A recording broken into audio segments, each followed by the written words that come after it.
Good morning बच्चों। आज हम पढ़ेंगे 11वीं के अर्थशास्त्र में सांख्यिकी का दूसरा अध्याय। एक पहले पढ़े थे हम पहले में सांख्यिकी के प्रकार में एक वचन और बहुवचन। तो पहले हम बहुवचन को पढ़ चुके थे, आज पढ़ेंगे एक वचन के रूप में सांख्यिकी। बहुवचन में देखे हैं, बहुवचन सांख्यिकी का ही रूप है। और एक वचन में हम देखते हैं, एक वचन में सांख्यिकी में जितने भी विधियों का प्रयोग किया जाता है उसे एक वचन कहा जाता है। सांख्यिकी में जितने विधियों का प्रयोग, माध्य विचलन, चित्र बनाना, ग्राफ बनाना, ये सारी संकलन करना, प्रस्तुतिकरण करना, विश्लेषण करना, निष्कर्ष निकालना, ये सारी विधियां जो होता है एक वचन में आता है। सांख्यिकी के एक वचन के रूप में सांख्यिकी के प्रकारों में देखेंगे आंकड़ों का संकलन करना। पहले हम सांख्यिकी तैयार करने के लिए आंकड़े जो है संकलन करते हैं, एकत्र करते हैं। क्या हमको किस बारे में हमको सांख्यिकी तैयार करना है, उनके आंकड़े एकत्रित करते हैं। आंकड़े एकत्रित करने के बाद उस आंकड़े का संगठन करते हैं, वर्गीकरण करते हैं, उनको सजाती जिस जैसे सजाती है वैसे भागों में बांट के रखते हैं। पहले तो एकत्र करते हैं, जैसे हम देखते हैं कि 2019 में भारत में कितने प्रतिशत वर्षा हुआ। वर्षा का प्रतिशत देखने के लिए हमको पूरे साल भर कितने प्रतिशत वर्षा हुआ प्रत्येक राज्य का हम निकालेंगे। पहले राज्य को एक तरफ करेंगे, फिर प्रतिशत लिखेंगे। वैसे ही आंकड़ों का वर्गीकरण किया जाता है। आंकड़ों का प्रस्तुतिकरण, फिर उसके बाद आंकड़े जो वर्गीकरण कर दिए हैं उसको सिस्टमेटिक ढंग से प्रस्तुतिकरण किया जाता है।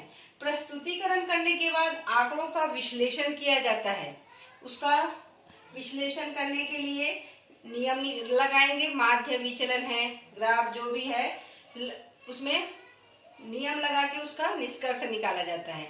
सिस्टमेटिक रखेंगे, फिर उसका जोड़ घटाना जो भी आता है, माध्य विचलन नियम लगाएंगे, उसमें सहसंबंध जो भी है, तो उस नियम के आधार पर उसका निष्कर्ष निकालते हैं।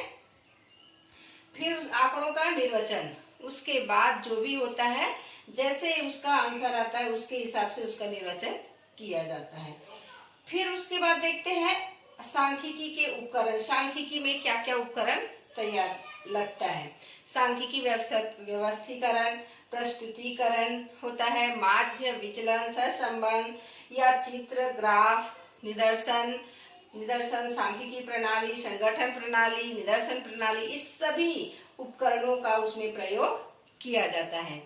उसके बाद देखेंगे सांख्यिकी का क्षेत्र। सांख्यिकी के क्षेत्र में हम देखेंगे सांख्यिकी की प्रकृति, दूसरा है सांख्यिकी की विषय सामग्री, तीसरा है देखोगे सांख्यिकी की सीमाएं। ये क्षेत्र में आता है।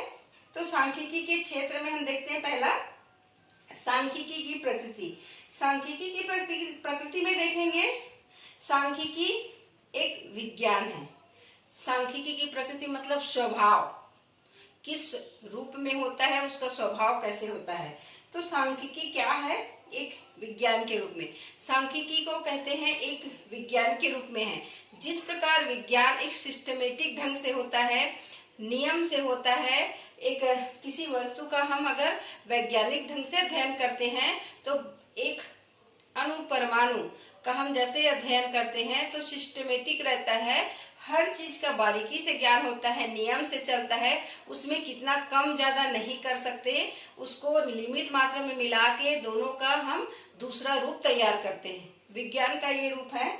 वैसे ही सांख्यिकी को भी विज्ञान का रूप दिया गया है। ये भी नियम से होता है और इसमें नियम लगाते समय हम सिस्टमेटिक ढंग से उसको तैयार करते, इसीलिए इसको विज्ञान कहा गया है। दूसरा कहा गया है यह कला के रूप में है। यह कला के रूप में इसलिए कहा गया है कि मानव जो शक्ति होती है वह विचार, कल्पना शक्ति के ऊपर होता है। मानव की जो आदतें होती है, जो स्वभाव होती हैं, जो अंदर में उसके विचार होते हैं, वो दिखाता है। तो सांख्यिकी में भी यह भी दर्शाया जाता है। तो कहा गया है सांख्यिकी विज्ञान एवं कला दोनों है।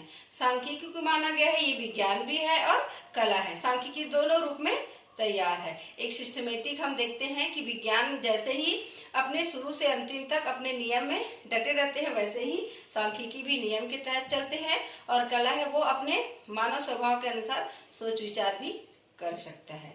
ठीक है, आगे का हम आगे पाठ में देखेंगे।